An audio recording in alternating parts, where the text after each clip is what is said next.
My name is Rachel, and I never imagined that moving into our new home would be the beginning of a nightmare. The old house, nestled at the edge of town, seemed like the perfect place for my family, a charming facade hiding a wealth of history within its time-worn walls.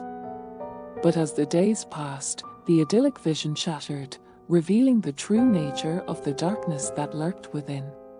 From the moment we crossed the threshold, a chill settled deep in my bones, a feeling of unease that refused to dissipate. My husband, John, brushed off my concerns, chalking it up to nerves and the unfamiliarity of our surroundings. But I couldn't shake the feeling that something was terribly wrong. Strange occurrences became commonplace as we settled into our new home. Objects would go missing, only to reappear in odd places days later. Footsteps echoed through the empty hallways at night, and whispers danced on the edge of hearing, taunting us with their elusive presence. As the days turned into weeks, my children, Sarah and Michael, grew increasingly restless. Their once bright smiles faded, replaced by expressions of fear and uncertainty. They complained of unseen figures lurking in the shadows and begged to sleep with the lights on, their young minds unable to comprehend the darkness that surrounded us. But it was the nights that were the worst. As darkness descended, the house came alive with unseen terrors. I would lie awake, paralyzed with fear, as strange noises echoed through the halls, a scratching at the walls, a tapping on the windows, the sound of distant laughter that sent chills down my spine. One night, as I lay in bed, listening to the eerie symphony of the house, I heard Sarah's voice calling out from down the hall. Heart pounding, I crept out of bed and followed the sound, the darkness pressing in around me like a suffocating cloak. As I reached Sarah's room, I found her standing by the window, her eyes wide with terror as she stared out into the night. "Mommy," she whispered, her voice trembling with fear, "there's something outside."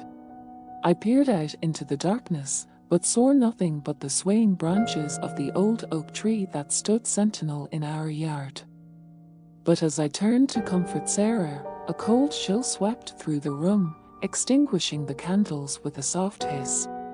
We fled into the night, leaving behind the haunted confines of the old house, its dark secrets trailing behind us like a malevolent shadow.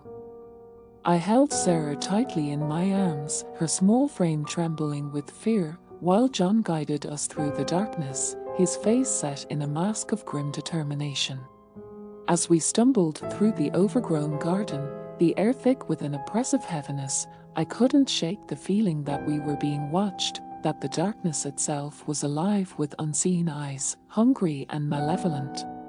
Finally, we reached the safety of the road, the distant glow of streetlights offering a beacon of hope in the endless night. But even as we put distance between ourselves and the old house, I knew that we would never truly escape its grasp, that its darkness would haunt us forever, a spectre lurking just beyond the edge of our reality. In the days that followed, we tried to put the nightmare behind us, to pretend that it was nothing more than a trick of the mind, a shared hallucination born from the stress of moving and the unfamiliarity of our new home. But the memories lingered, like scars etched into the fabric of our souls, a constant reminder of the horrors we had faced. We never spoke of that night again, burying the memories deep within the recesses of our minds in a desperate bid to move on with our lives.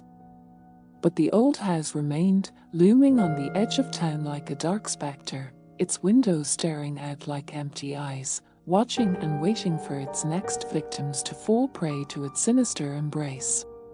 And though we tried to forget, to build a new life far from the shadows of the past, I knew that the darkness would always be there, lurking just beneath the surface, ready to consume us whole at the slightest sign of weakness. For some horrors are too powerful to escape, and the old house would forever be our curse, a reminder of the darkness that lies within us all.